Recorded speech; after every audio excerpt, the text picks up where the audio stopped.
Comment je vais mettre le ciel dans une boîte?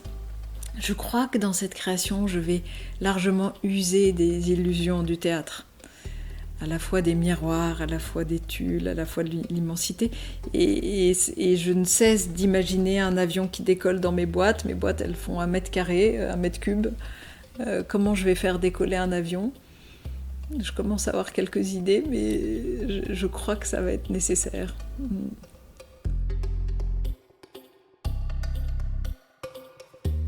L'idée, c'est peut-être de se souvenir des racines dans lesquelles on a construit notre monde d'aujourd'hui, en fait. Et peut-être que l'aéropostale est le début de cette histoire de la vitesse. C'est une aventure humaine, bien entendu, des hommes complètement dingues qui vont défier le temps, qui vont défier la technologie et qui vont le faire au prix de leur vie. Donc ça, c'est évidemment cette aventure humaine, elle est passionnante. Et puis, on a cet homme, Saint-Exupéry, qui est donc un auteur, un poète, et qui va venir transcender en fait cette histoire à travers son écriture. Donc ça, c'est absolument exceptionnel dans l'aventure humaine. Et puis, il y a cette troisième chose qui est la question du courrier, qui est cette histoire d'hommes qui vont vivre ça pour des lettres. Peut-être aujourd'hui, ce serait impensable d'imaginer ça. C'est-à-dire que de risquer sa vie pourquoi? Pour des lettres administratives, des lettres d'amour, des lettres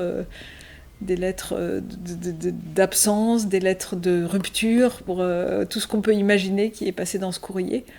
Et ça, c'est très incroyable. Et puis c'est aussi intéressant de regarder en arrière sur cette course contre le temps, en fait, qui était gagnant du temps pour que les hommes soient reliés plus vite. Le regard aujourd'hui là-dessus, il est incroyable, puisque aujourd'hui tout est tellement instantané et on est noyé dedans et certainement épuisé par ce trop vite.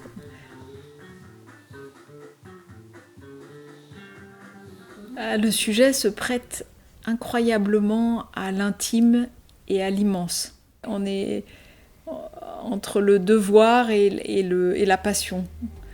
Et c'est intéressant ce mélange-là. Ça crée une alchimie qui a permis cette folie en fait des hommes. C'est un véritable nouveau challenge sur la réalisation technique. C'est-à-dire je ne peux pas m'appuyer sur des choses que j'ai déjà faites, donc il va falloir que je trouve des nouvelles idées pour pouvoir raconter cette histoire-là. Ouais, absolument. Jusqu'à ce qu'on emmène nos spectateurs dans un véritable cockpit d'avion. Est-ce qu'on va réussir à le faire? Je ne sais pas. En tout cas, c'est l'idée.